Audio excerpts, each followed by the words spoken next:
Si de algo saben las abejas, es de flores. Hay de todo tipo y para todos los momentos.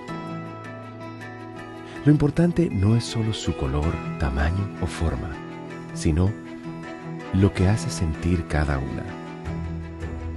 Y para esos sentimientos trabajan. Igual que el Banco Central, que trabaja para hacer florecer la economía y que sientas estabilidad. Para ese sentimiento de tranquilidad, para ese sentimiento de crecimiento y desarrollo, para que la primavera llegue a todos los sectores y los planes de muchos den grandes frutos. Banco Central de la República Dominicana, 75 años trabajando por una estabilidad que se siente. Proveer servicios de transporte de energía eléctrica y telecomunicaciones y operar un sistema interconectado a nivel nacional, impulsando el desarrollo económico, social y ambiental del país, es nuestra misión como empresa estatal descentralizada. Nuestra gente está comprometida en ser parte integral en la construcción del desarrollo del país y expandir ese progreso a todos los dominicanos, desde los centros de generación a las subestaciones de distribución, con calidad, integridad, compromiso, transparencia, seguridad y en armonía con la comunidad y el medio ambiente. Ese es el reto que cada uno de los integrantes de esta gran familia ha asumido con empeño y dedicación para unir el país con energía. Empresa de Transmisión Eléctrica Dominicana, ETED, uniendo al país con energía. El dominicano, cuando quiere puede, lucha como nadie para progresar. En su corazón la esperanza crece, sabe que la fuerza está en la unidad. Dominicana, dominicano, somos vencedores si me das la mano. Le dimos para allá y lo hicimos. Juntos dimos el valor que merece nuestro arte y nuestra cultura, para seguir apoyando el crecimiento de nuestro talento y de nuestra gente. Banreservas, el banco de todos los dominicanos.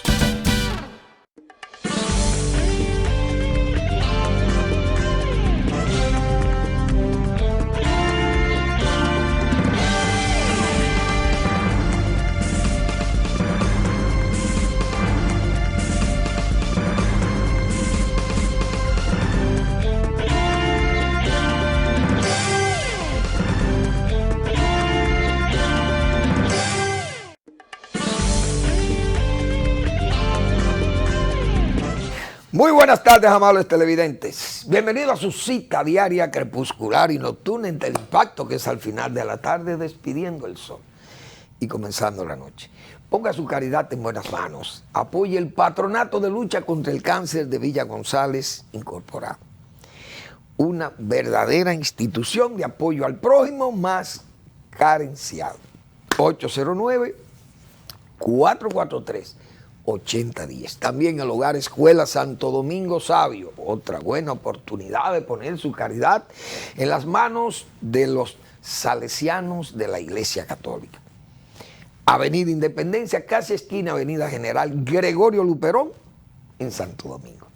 Bueno, voy a iniciar el programa con dos notas tristes, una local y otra internacional. En la local es el fallecimiento del doctor médico, doctor en medicina, Santiago Marcelo Polanco Rosario, Calacha, como se le conoció en su ambiente médico y sus amigos más íntimos que tuvo, muchísimos, inmensamente conocido en esa clase médica de hace muchos años, porque el doctor Polanco acaba de fallecer con una edad bien ya avanzada.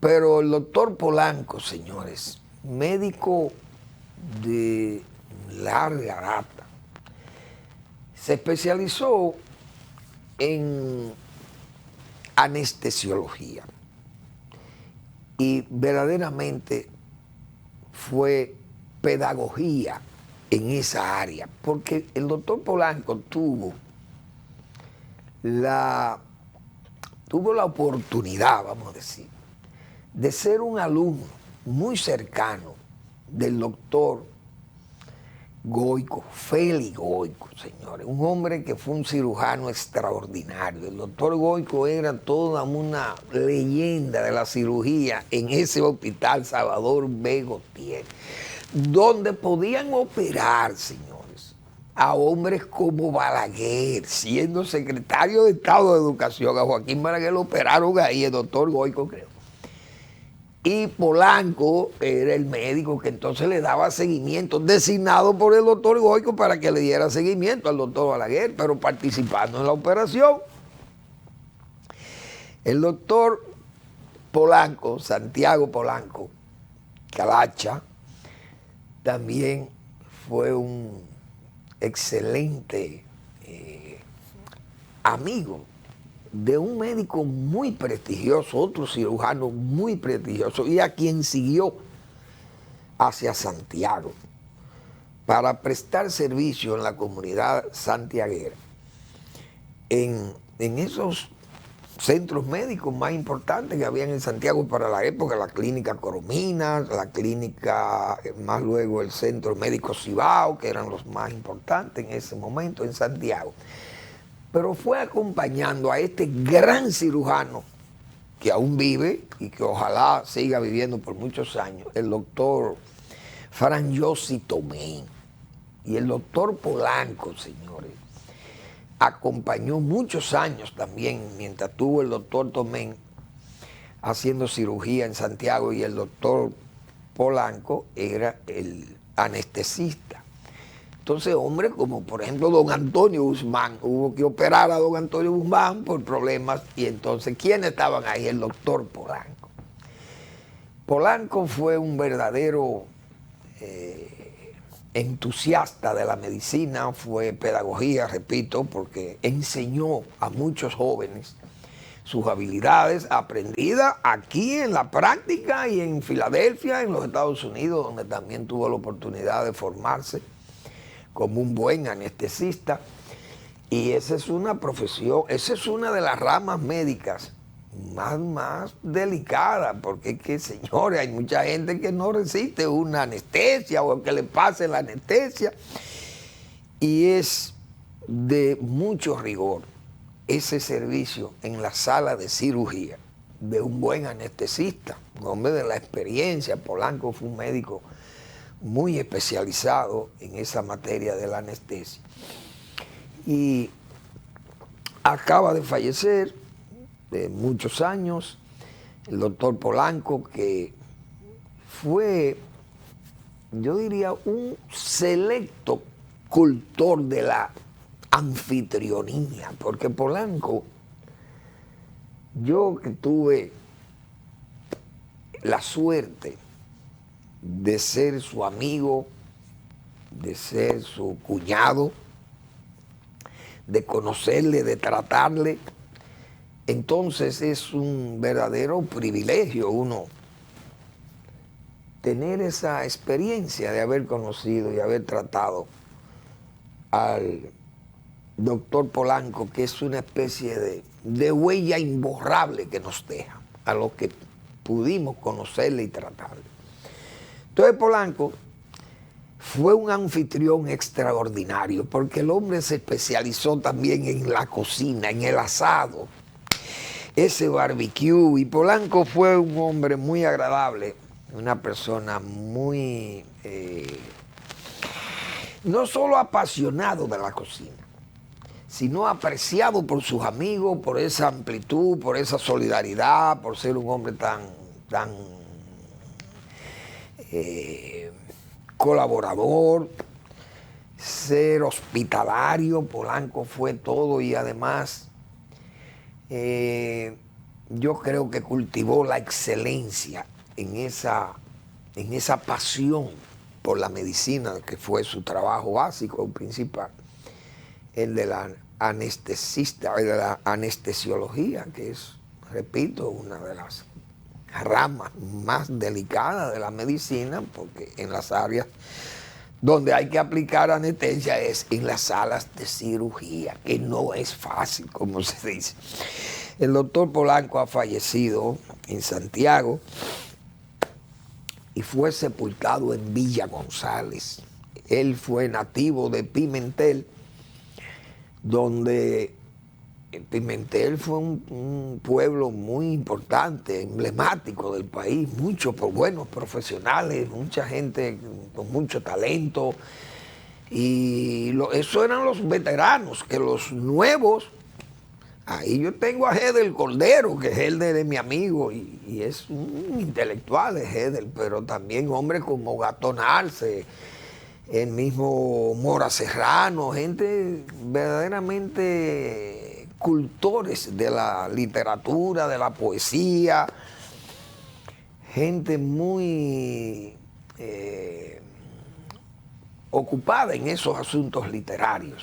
Esa es la verdad. Entonces Polanco, hijo de doña Chana Rosario, una dama exquisita de Pimentel, y sus dos varones, Arturo y el doctor Polanco, se graduaron de médicos aquí en la ciudad de Santo Domingo, en la Universidad de Santo Domingo, y fueron dos excelentes médicos dominicanos. Que en paz descanse el doctor Santiago Marcelo Polanco Rosario,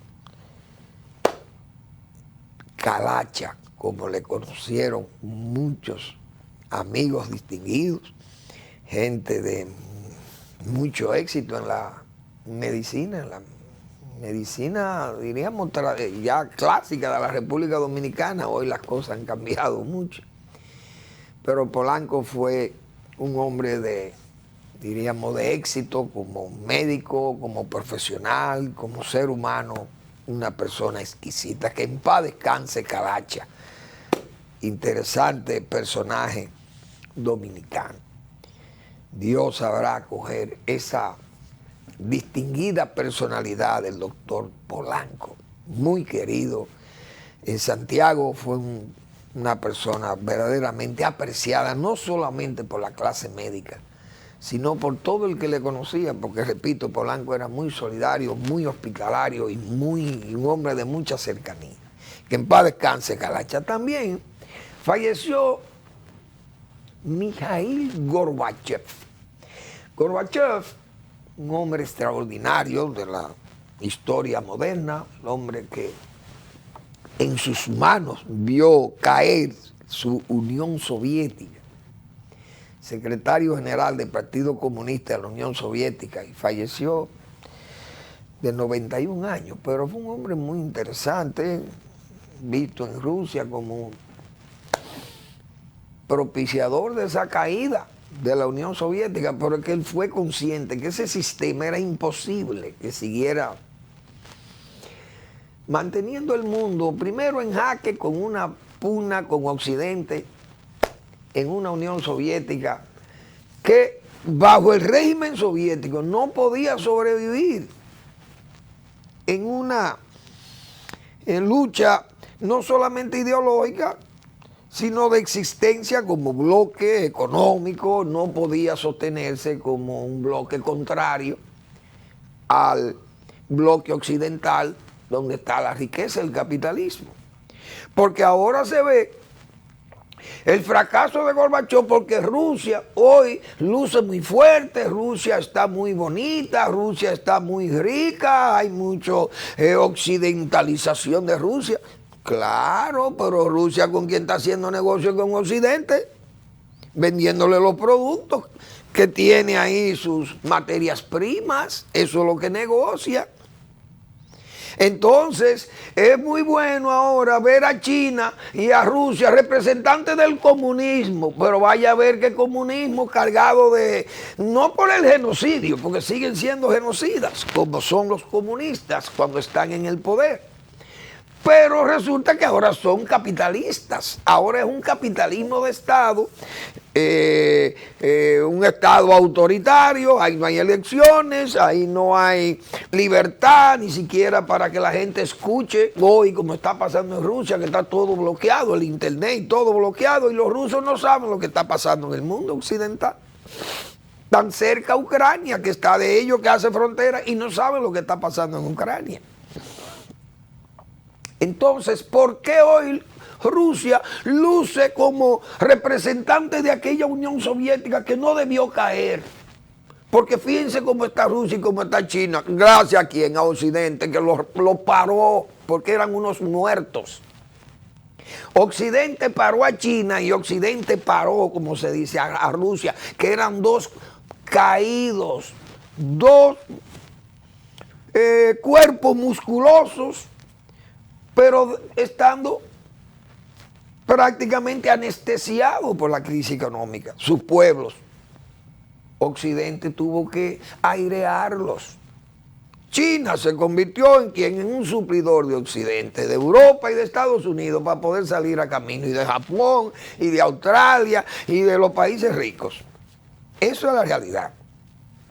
Igualmente, Rusia, ¿a quién le vende? El gas, el petróleo, se lo vende a Europa, se lo vende a Estados Unidos, le vende a Occidente. Pero la Unión Soviética y aquella China maoísta eran alérgicas a todos esos negocios. Entonces, ¿qué pasó? Gorbachev es el hombre que dice: no podemos seguir compitiendo con esto. La Unión Soviética se fue a pique y hoy el genocida ruso quiere volver a aquello sobre la base de venderle a Occidente. Y así no se podía mantener ese bloque. No es verdad. No podía mantenerse, y Gorbachev fue un hombre muy importante en esa caída de la Unión Soviética, pero también creó muchos problemas en el mundo comunista, porque por ejemplo en Cuba, el señor Gorbachev no fue una imprudencia, fue una condescendencia, diríamos, con un hombre tan importante como fue el general Ochoa. Lo visitó, en su visita a Cuba lo visitó el glasnost y la perestroika, que fueron esa apertura que hubo en la Unión Soviética. Entonces visitó en Cuba al general Ochoa, y eso despertó los celos en Fidel Castro, que entendió que la Unión Soviética iba a apoyar a Ochoa, o era un hombre contra la dictadura de los Castro. Y Fidel Castro se inventó un juicio y fusiló a Ochoa, que sí era un hombre que podía contar con un apoyo soviético para derrocar a los Castro, o a la castroenteritis aguda del régimen de la Cuba del castrato. Vamos a escuchar ahora una sección, una parte de una ponencia de Luis Martín Gómez, quien es el director de comunicaciones del Banco Central, y que yo quiero que vayan, mi público escuche estas explicaciones necesarias sobre la inflación que nos da el Banco Central. Adelante, señor director. El Banco Central de la República Dominicana considera oportuno hacer algunas puntualizaciones sobre el comportamiento reciente de la inflación, empleando la metodología convencional más utilizada por los organismos internacionales, académicos y los analistas financieros para el seguimiento de esta variable en los países que han adoptado el esquema de metas de inflación o inflation targeting, como es el caso de la República Dominicana y la mayoría de las economías de América Latina. Desde hace una década, nuestro Banco Central adoptó el esquema de metas de inflación, luego de un periodo de acompañamiento técnico por parte del Fondo Monetario Internacional FMI y de la asesoría de expertos de los principales bancos centrales de la región, en el que se estableció el cumplimiento de la meta en función del resultado de la variación interanual del índice de precios al consumidor o IPC, es decir, en un periodo de 12 meses. El uso de la inflación interanual o anualizada se basa en las mejores prácticas de los países más avanzados con metas explícitas de inflación. En ese sentido, resulta desafortunado, como ha sucedido recientemente, hacer un análisis del comportamiento de la inflación utilizando periodos superiores a los 12 meses para, deliberadamente, por razones e intereses particulares, presentar al país en la actual coyuntura como uno de los de más alta inflación en la región. Esto pudiese contribuir a alterar las expectativas de los agentes económicos sobre la evolución futura de los precios y afectar sus decisiones de gasto e inversión. Una evaluación objetiva permite apreciar claramente que la coyuntura inflacionaria mundial de los últimos 2 años es una secuela directa del impacto de la pandemia del COVID-19, que trajo consigo significativas disrupciones en las cadenas de producción y suministro, una notable alza en los precios de las materias primas o commodities, incluyendo el petróleo, así como incrementos importantes en el costo de los fletes marítimos y contenedores que han sido persistentes debido al conflicto militar entre Rusia y Ucrania, 2 de los mayores productores de materias primas del mundo, e intensificó el choque adverso de oferta agregada a nivel mundial. Atención a este dato.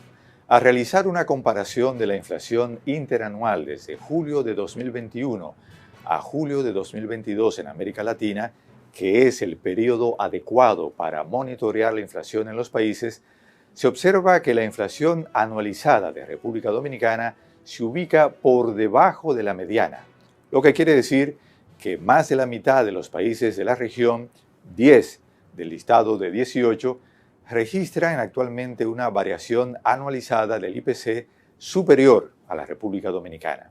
Tales son los casos de Venezuela, con una inflación de 137.1%, Argentina 71.0%, Chile 13.1%, Costa Rica y Nicaragua 11.5%, Paraguay 11.1%, Honduras 10.9%, Colombia 10.2%, Brasil 10.1% y Uruguay 9.6%.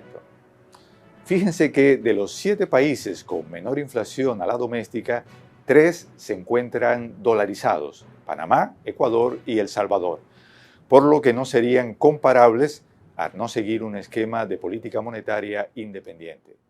De igual forma, en términos de inflación acumulada en enero-julio 2022, el país, República Dominicana, se coloca en la misma posición con respecto a los pares de Latinoamérica.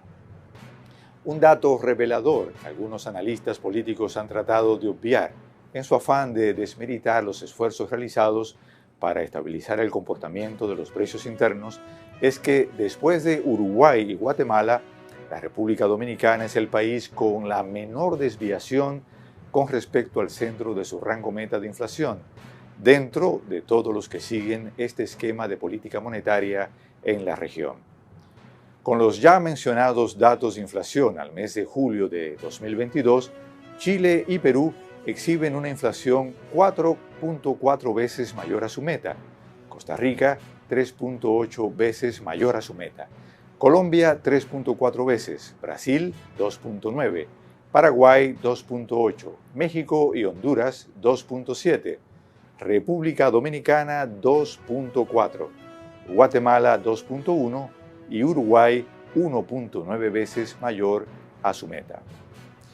Para ilustrar el fenómeno inflacionario mundial que se registra en la actualidad, se destacan los casos de economías avanzadas como los Estados Unidos de América, principal socio comercial de la República Dominicana, con una inflación interanual al mes de julio 2022 de 8.5%, más de 4.3 veces superior a la meta promedio de 2% de la Reserva Federal a largo plazo. Cabe mencionar también los incrementos en los niveles de inflación interanual de Canadá, 7.6%, 3.8 veces mayor a su meta. La zona euro, 8.9%, 4.4 veces mayor a su meta. Y el Reino Unido, 10.1%, 5 veces mayor a su meta. Y aquí algo muy importante. Al realizar el análisis del comportamiento del índice de precios al consumidor en los últimos 12 meses, se destaca que República Dominicana no se encuentra entre las economías con mayores niveles de inflación de América Latina. De hecho, se ubica dentro de los 3 países con menor desviación con respecto al centro de su rango meta del grupo de la región que han adoptado esquemas de metas de inflación.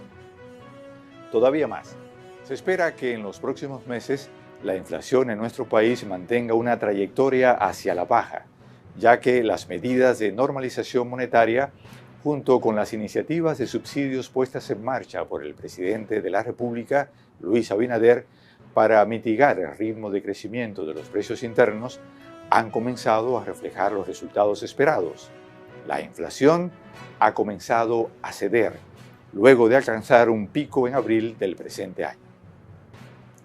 Otro elemento que sin lugar a dudas facilitará la convergencia de la inflación a rango meta de 4% más menos 1% en el año 2023 es la evolución favorable de las actividades generadoras de divisas, la cual se ha traducido en una apreciación del peso dominicano de 7.9% acumulado en lo que ha transcurrido del presente año. En términos interanuales, la República Dominicana registró la mayor apreciación de su moneda en América Latina, para un 7.3% en los últimos 12 meses, lo que ha contribuido a compensar parcialmente el impacto alcista del componente importado sobre los precios domésticos.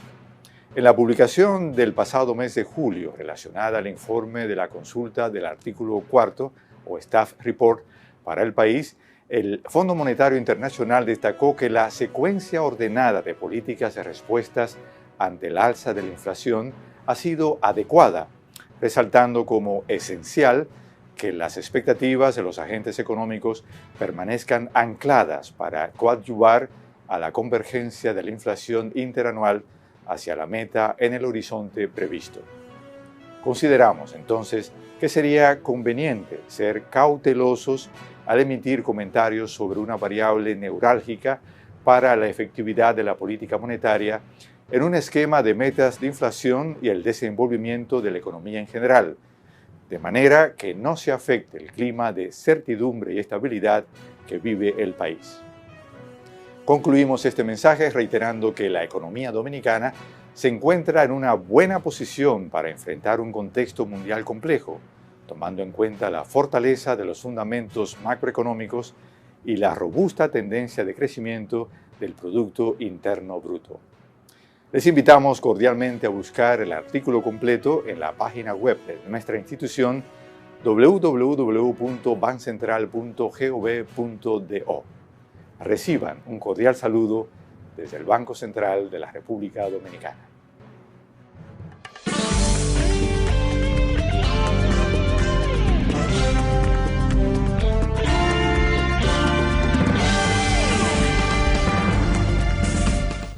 Bueno, muy bien las explicaciones de Luis Martín. El banco no rehúye a las informaciones.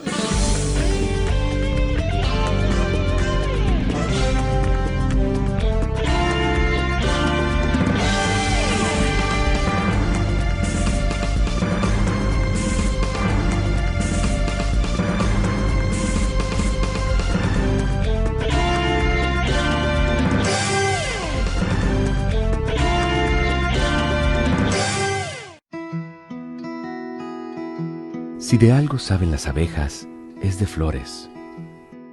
Hay de todo tipo y para todos los momentos.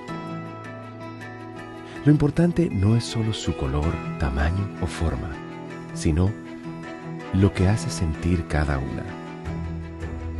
Y para esos sentimientos trabajan.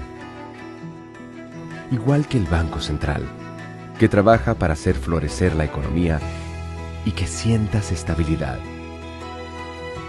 Para ese sentimiento de tranquilidad, para ese sentimiento de crecimiento y desarrollo, para que la primavera llegue a todos los sectores y los planes de muchos den grandes frutos.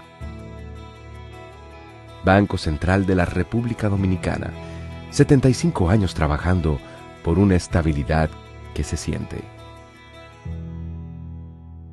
proveer servicios de transporte de energía eléctrica y telecomunicaciones y operar un sistema interconectado a nivel nacional, impulsando el desarrollo económico, social y ambiental del país, es nuestra misión como empresa estatal descentralizada. Nuestra gente está comprometida en ser parte integral en la construcción del desarrollo del país y expandir ese progreso a todos los dominicanos, desde los centros de generación a las subestaciones de distribución, con calidad, integridad, compromiso, transparencia, seguridad y en armonía con la comunidad y el medio ambiente. Ese es el reto que cada uno de los integrantes de esta gran familia ha asumido con empeño y dedicación para unir el país con energía. Empresa de Transmisión Eléctrica Dominicana, ETED, uniendo al país con energía. El dominicano, cuando quiere, puede, lucha como nadie para progresar. En su corazón la esperanza crece, sabe que la fuerza está en la unidad. Dominicana, dominicano, somos vencedores si me das la mano. Arrancamos y volvimos más fuertes. Juntos trabajamos como un solo equipo para que nuestro deporte pueda seguir llegando a lo más alto. Banreservas, el banco de todos los dominicanos.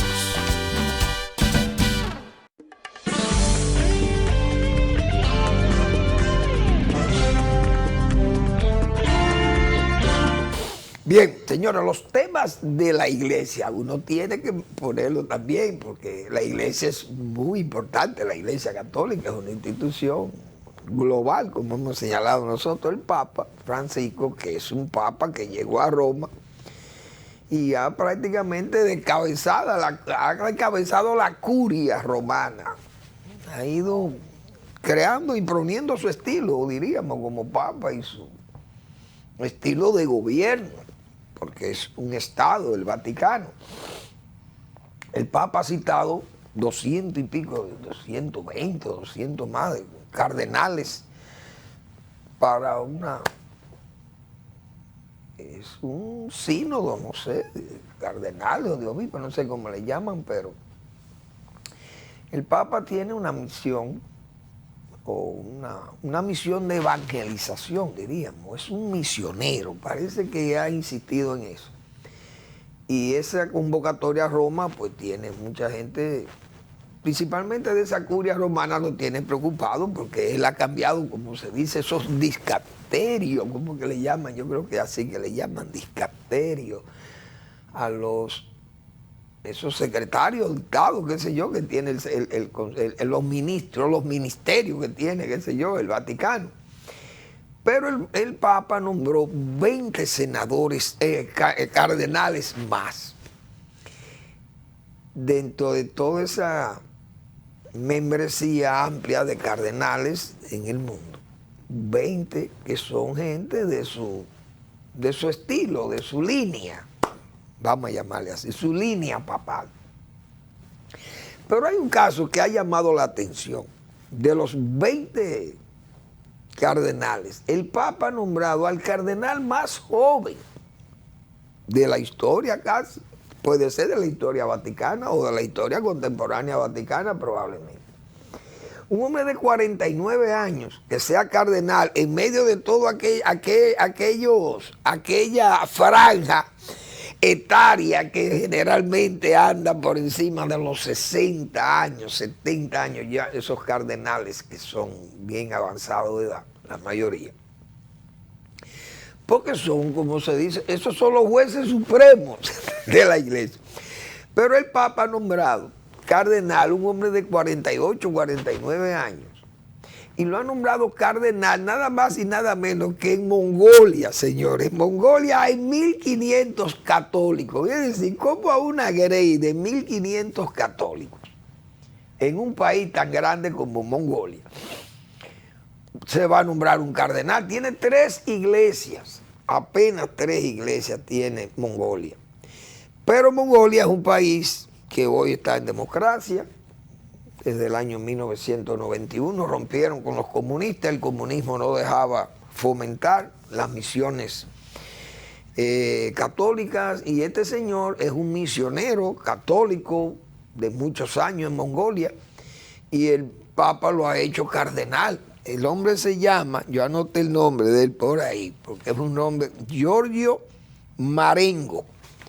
Giorgio Marengo es un joven de 48 años, porque hay que decirle así, cardenal de Mongolia, en Ulan Bator, que es la capital de Mongolia, pero ahí hay 1.500 católicos, algo verdaderamente chocante, porque es un cargo o un nombramiento misionero, evangelizador, porque es para que el hombre siga haciendo una labor misionera con ese rango de cardenal, pero la verdad que choca eso en la Iglesia Católica, no hay duda. Bueno, vimos el caso. Nosotros, no por sueños, sino por percepciones que uno nota, que ve la experiencia y una cosa, porque tampoco uno es abogado. Pero nosotros decíamos, el señor Alburquerque, el almirante, el ex almirante de la Marina de Guerra, o de la Armada, como se llama ahora, que tuvo este problema de matar al joven Duncan, Manuel Tavera Duncan, no recuerdo. Nosotros dijimos, ese señor hay que mandarlo a Najayo o a sus cárceles, a las cárceles donde va todo el mundo. Porque mañana van a pedir los abogados de él, van a pedir que ese señor no se puede mandar a una cárcel común porque peligra su vida. Porque ese señor le hizo muchas presiones en su ejercicio como director de drogas y como en su ejercicio militar y policial. Ese señor tiene muchos adversarios y que por tanto había que mandarlo a una cárcel más segura. ¿A dónde? A la cárcel de las Fuerzas Armadas, que es una cárcel entrecomillado, igual que a la de Mano Guayabo para los policías. Y uno sabe que esas no son cárceles. Esos son cuarteles donde están supuestamente detenidos estos personajes que son activos militares o exmilitares. Pero nosotros que no somos abogados, que lo que somos es agrónomos, porque la simple lógica te da eso, advertimos que ese señor no podía buscársele ese privilegio. ¿Por qué? Porque él andaba solo.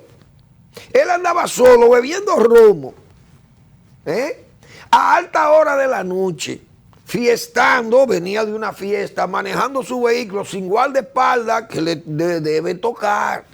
Pero como él andaba tan tranquilo porque no tiene enemigos, ahora no se podía alegar que los enemigos podían hacerle daño porque él andaba solo bebiendo romo y armado y manejando su vehículo. Es decir, ese señor, como no tenía enemigos, repito, no era, él andaba bien, andaba solo en la calle, no necesita que ahora, después de este problema, parezca que él no puede estar en la cárcel porque tiene muchos enemigos.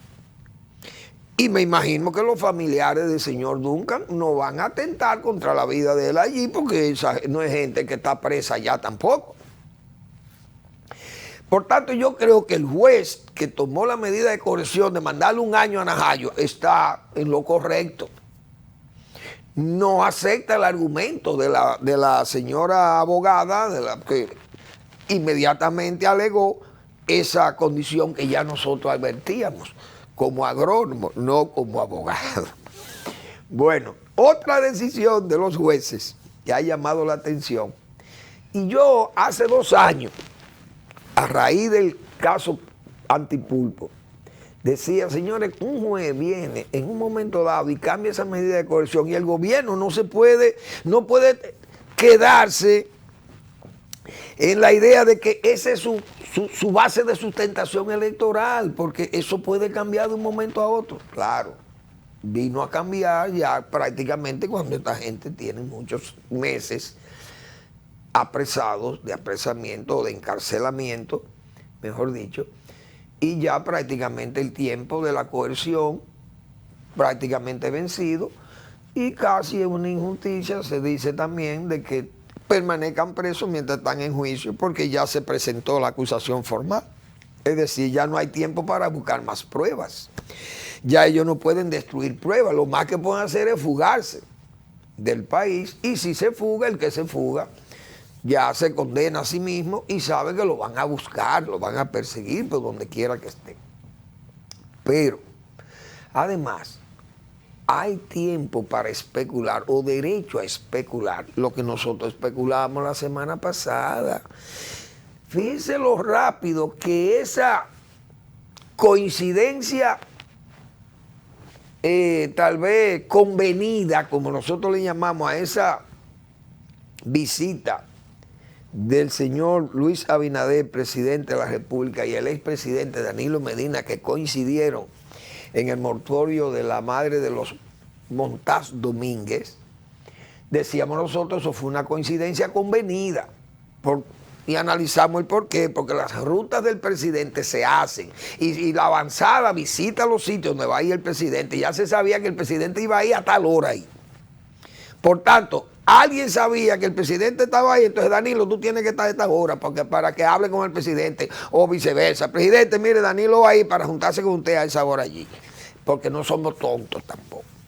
Entonces decíamos, qué rápido habló la coincidencia convenida, porque todas las especulaciones que hay precisamente vienen de que todo lo que nosotros habíamos previsto o haber hecho aquellas predicciones tal vez destempladas, como se le ha señalado muchas veces a uno, porque uno hace un comentario que eso tal vez no tiene lógica. Cuando hablábamos de un posible arreglo, Danilo Medina, Luis Abinader, porque el adversario político de Danilo Medina se llama Leonel Fernández. Aún con todo lo que está pasando, Danilo Medina entenderá que Leonel Fernández es su principal adversario y no Luis Abinader. ¿Por qué? Porque él quisiera entonces negociar, le van a atenuar las penas a sus hermanos, como decíamos nosotros, y esto es parte tal vez de la atenuación, quién sabe, pero el gobierno dice que la justicia es independiente, pero no es verdad que esos jueces son todos independientes. Yo he dicho aquí hubo un caso, o muchísimos casos, entre ellos, el de un alto funcionario hoy del PRM que estuvo en justicia. Y el juez, que conocía el caso, cenaba 2 noches antes de absolverlo, de resultar absuelto el tipo, cenando en la casa del imputado. ¿Y qué pasó después? Libre, sin cargo. Esos son los jueces. Aquí hay muchos jueces, bueno, pero hay muchos jueces sin vergüenza también. Hay que estar claro, uno no sabe. Y entonces un juez venal puede en un momento dado variar medidas y hacer lo que sea, qué sé yo, y poner gente en su casa si le da la gana, y soltarlo, mandarlo a la calle, hacer lo que quiera. Porque uno sabe que ese es un poder que tiene de decisión el juez y que no se le puede echar, a menos que sean casos evidentes de que el juez tenga que ser entonces cuestionado por el órgano superior que tiene que ver con esas cosas. Pero qué sé yo, en medidas como estas, el juez ha entendido que ya se ha vencido el tiempo, tal vez, que ya no hay más tiempo para acusación, no hay más cosas que acusar, y bueno, pues le puede conceder la libertad, o no la libertad, sino la prisión domiciliaria.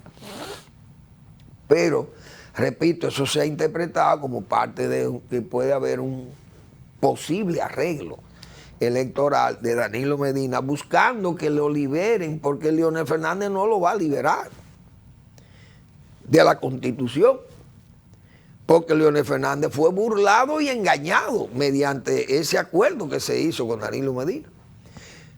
Probablemente quien más le convenga sea el propio Luis Abinader, que con su mayoría ahí pueda variarle el asunto constitucional a Danilo Medina, rehabilitarlo, por lo que yo decía que en el 28 Danilo Medina se quedaría solo. Luis no puede ir más, si ganaría la reelección no puede ir más, y si Leonel gana, Leonel podría ir a reelección y Danilo Medina no tendría posibilidades de ir para ningún lado. Pero además, no hay la garantía de que esas bases del PLD vayan a votar por el PRM, cuando por quien aprendieron a votar masivamente para ganar elecciones fue por Leonel Fernández. Ese fue el que lo enseñó a los triunfos al PLDista. No fue Luis Abinader ni Danilo Medina, inclusive fue Leonel Fernández. Entonces, eso es lo que piensa el leonelismo, que esas bases PLDistas no le harían caso a un llamado de Danilo Medina buscando apoyar a Luis Abinader para cerrarle el paso a un Leonel Fernández y además para que resulten liberados o atenuados de los cargos tan graves por los que están en justicia sus hermanos por más de 35 mil millones de pesos, según se ha señalado, robado o malversado del Estado, más otros casos como los Corales y este último caso, el de Donald Guerrero, que es uno de los casos más pesados de corrupción hasta ahora de los que se han señalado. Es decir, con una impronta de este nivel, es difícil que un hombre como Danilo Medina ayude o contribuya a que alguien gane unas elecciones. Es muy difícil. Incluso yo pienso que hasta apoyando, ese señor apoya públicamente a Leonel Fernández. Y yo creo que Leonel Fernández es capaz de decirle, mire caballero, por favor, si usted quiere apoyarme, hágalo callado, pero no lo diga públicamente, porque usted en vez de ayudar lo que hace es que perjudica. Porque que es difícil para una persona que dirigiera un gobierno en las condiciones en que se están aireando esos casos de corrupción pesada.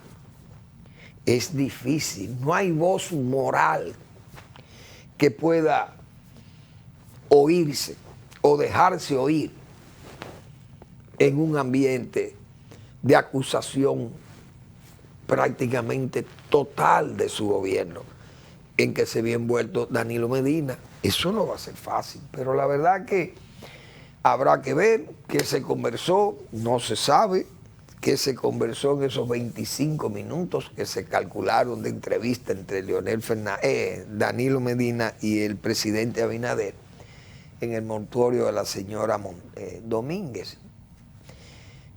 madre de los Montaz. Habrá que esperar, pero ya aquellas predicciones no astrológicas, sino de percepción o perspectivas,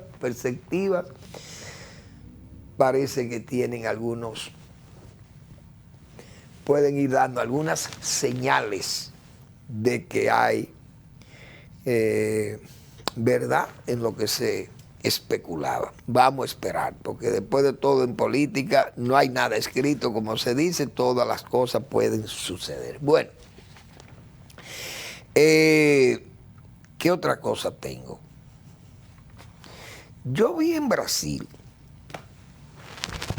está cursando una ley, probablemente se esté promoviendo una ley para limitar los subsidios en tiempos electorales.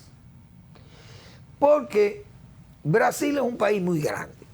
Hay muchos intereses estatales que pueden ser repartidos para fines electoreros o electorales.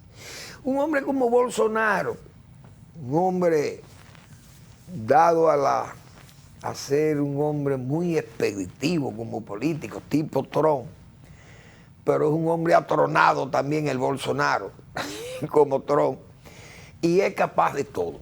El hombre en las encuestas le señalan que está por debajo del señor Lula, pero tiene un mecanismo que se llama el Estado que puede distribuirlo prácticamente entre sus acólitos y sus potenciales votantes.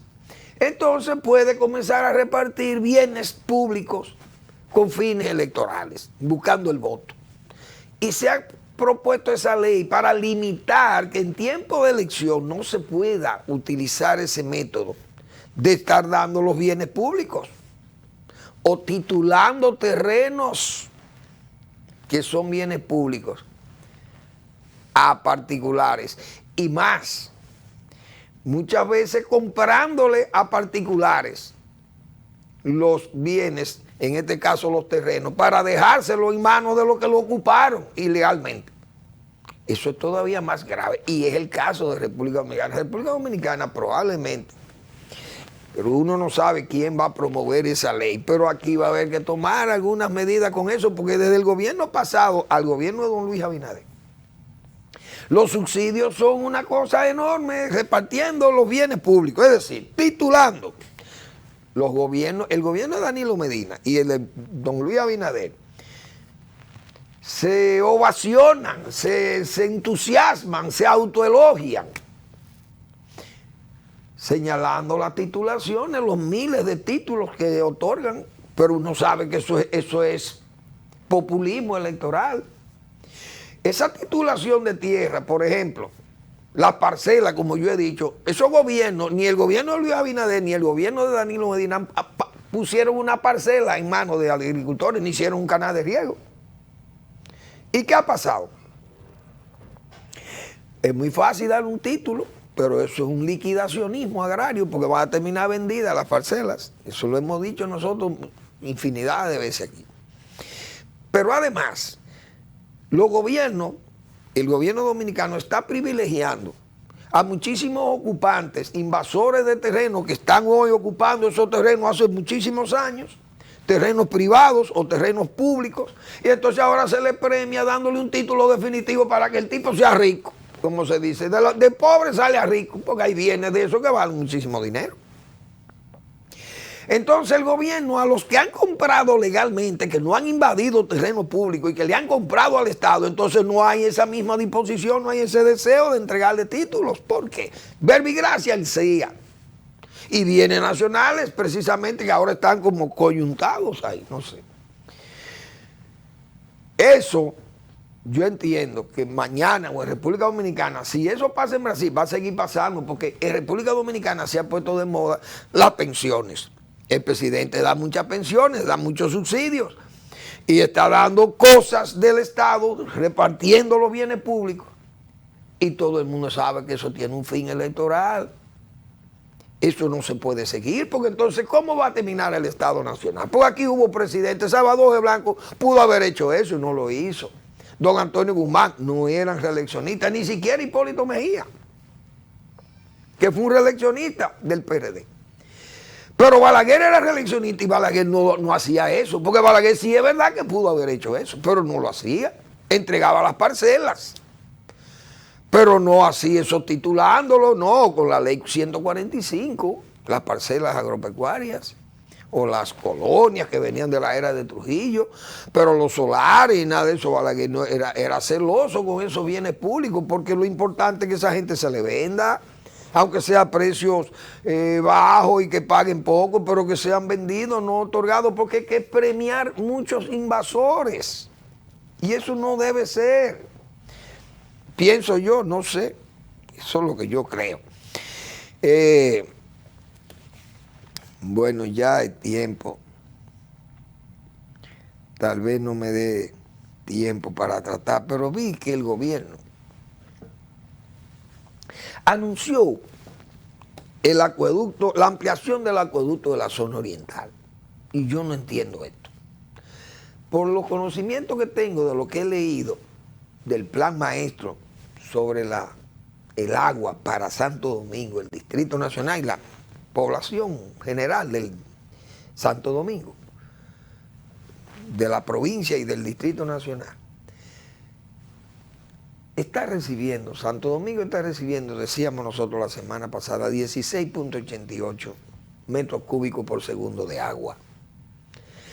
Necesitaba 4 que iba a aportar el acueducto, la barrena de salinidad del río Sama, y 0.70 metros cúbicos de los pozos de Brujuelas. Esos 4.70 daban 21 metros cúbicos por segundo. Entonces, ya, ¿qué quedaba? 2 metros cúbicos que se habían identificado para Guaricano, es decir, para la zona norte, y eso era la posibilidad de agua que había. La cuenca de los Sama y el río Yabacá, en esa confluencia se habían estimado 4 metros cúbicos por segundo, que era lo que se podía lograr de esa cuenca ahí, de los Sama. Se podían conseguir esos 4 y eso fue estudiado incluso por uno de los especialistas más importantes de Israel, un técnico israelí que fue traído al país por una compañía de esta asesora del gobierno dominicano o consultora, para que se hiciera un estudio, un perfil hidráulico de la zona y ver cuál era la capacidad de aporte de esa cuenca, que no era más de 4 metros cúbicos. Pero resulta que ahora el gobierno firmó un acuerdo por 140 millones de dólares para buscar 2 metros cúbicos que no fueron medidos por el judío, por el israelí. ¿Dónde que lo van a conseguir? Para darle agua a Guaricano, a la parte norte de Santo Domingo. Pero es que en Guaricano hay 2, en los pozos de Guaricano. Hay 2 metros cúbicos por segundo que están identificados ya. ¿Por qué no se aprovecha aquello? Entonces vamos a gastar 140 millones de dólares en buscar 2 metros cúbicos que no lo hay. ¿Por qué? ¿Qué está pasando?